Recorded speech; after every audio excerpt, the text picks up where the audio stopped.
Good morning, students. In continuation with the chapter Short-Run Equilibrium Output, where in my previous video I've explained to you how equilibrium GDP is struck when AS equals to AD and S equals to I. So today in this session we are going to discuss on the topic shift in equilibrium due to the impact of additional investment. Well children, increase in investment causes increase in the level of AD, and accordingly AD function shifts upward due to the impact of the equilibrium GDP. Now let's see how it happens. If you all can see, I have drawn a diagram for you where on the x-axis I have taken output income, that is either you can say output or income, and on the y-axis we have AD, that is aggregate demand. Now if you see, you will find that OJ is the initial level of equilibrium at point A. That is at point A you can see AD line moving upward, which leads to C plus I. Now due to the additional investment, that is delta I, AD function shifts upward and is now indicated by AD1, that is C plus I plus delta I. Now this causes an increase in equilibrium GDP from OJ to OK, that you all can see at point B.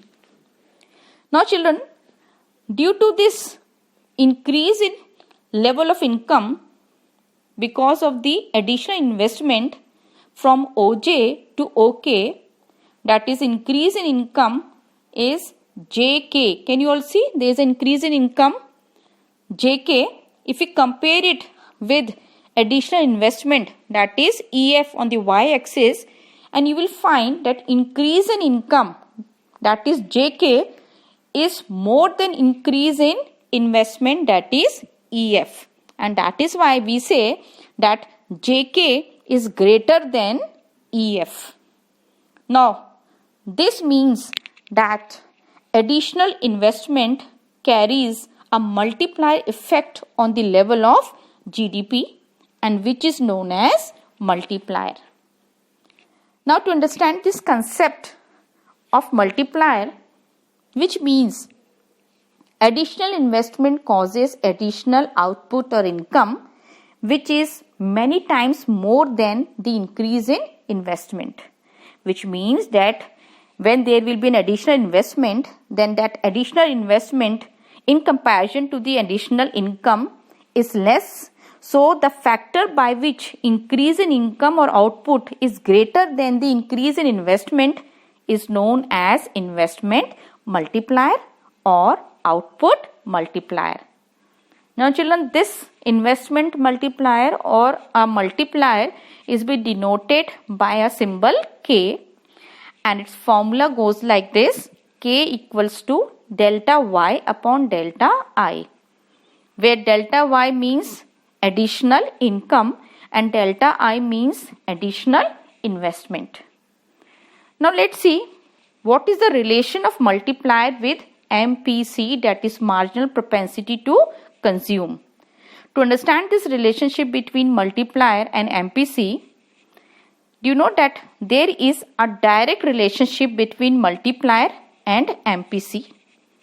Higher the value of MPC, higher will be the multiplier, and if lower will be the value of MPC, then lower will be the multiplier. Now you know very well that multiplier is denoted by K, and when it has to be related with MPC, so the formula goes like this: K equals to 1 upon 1 minus MPC. So children, if we assume that MPC is 0.5, then our multiplier will take it as K equals to 1 upon 1 minus MPC, where 1 upon 1 minus MPC already I told you, let's assume to be as 0.5. So our K will be, that is multiplier will be 2. Similarly, if we take MPC to be as 0.8, that in that condition your K will goes to as 1 upon 1 minus 0.8, which comes to 1 upon 0.2, and you get an K of 5. So that is the relationship between the multiplier and MPC.